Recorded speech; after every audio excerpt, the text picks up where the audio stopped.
Bonsoir, je suis Ahmadou Lamine Kébé, magistrat à la Cour des comptes et particulièrement à la Chambre des collectivités territoriales.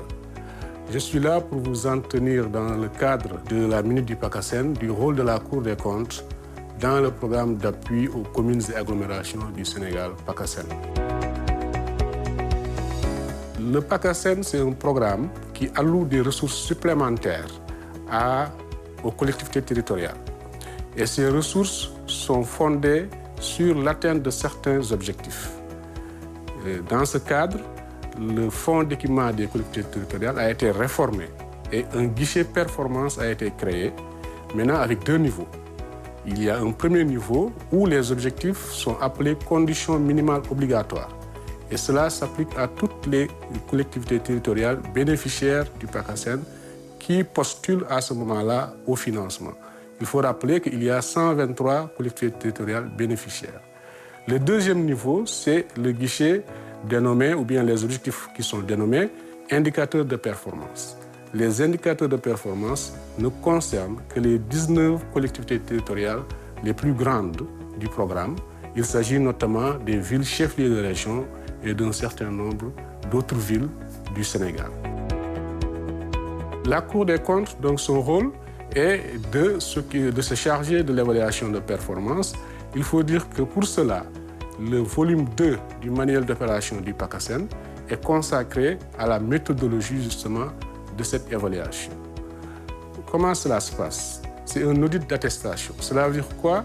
La Cour ne va pas directement auditer l'atteinte de ces objectifs. C'est les collectivités territoriales qui renseignent un questionnaire d'auto-évaluation, qu'ils accompagnent de pièces justificatives et c'est ces documents-là qui parviennent à la Cour. De quelle manière? Les collectivités les déposent au plus tard le 20 janvier au niveau de la direction collectivité territoriale qui elle-même est chargée par les procédures du programme de les transmettre à la Cour des comptes au plus tard le 25. Cette procédure, elle se déroule en 2 phases. L'étape de vérification sur pièce et l'étape de vérification sur place. La vérification sur pièce consiste justement à voir par rapport au questionnaire, à l'auto-questionnaire dont je vous ai parlé et les pièces déposées par les collectivités, est-ce que effectivement ce qu'ils affirment est vrai? C'est une première étape. Maintenant, pour donner plus de crédit à ce contrôle-là, il y a une étape d'évaluation sur le terrain où la Cour sélectionne un certain nombre de collectivités pour aller les visiter. Aussi bien des collectivités qui sont du guichet 1, le guichet conditions minimales obligatoires, que des collectivités territoriales qui sont du guichet 2, le guichet indicateur de performance. Il faut dire que la Cour mobilise beaucoup de moyens, en tout cas au premier trimestre au moins, toute la Chambre des collectivités territoriales et concentre son activité sur cette évaluation de performance du PACASEN. Pour cette année, par exemple, en dehors du président de chambre, 3 magistrats et 15 assistants de vérification ont participé à cet exercice, sans compter, bien entendu, le personnel administratif et technique. Il faut dire également que le PACASEN commence à entrer, en tout cas dans les enjeux que les collectivités territoriales ont bien identifiés en termes de financement, puisque cette année, sur 123 collectivités territoriales, 122 ont participé à l'exercice.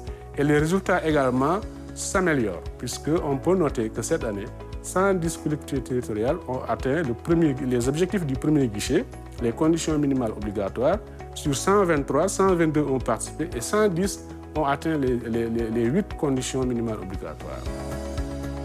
Voilà comment se passe l'évaluation de performance, qui est l'activité principale de la Cour au niveau du PACASEN.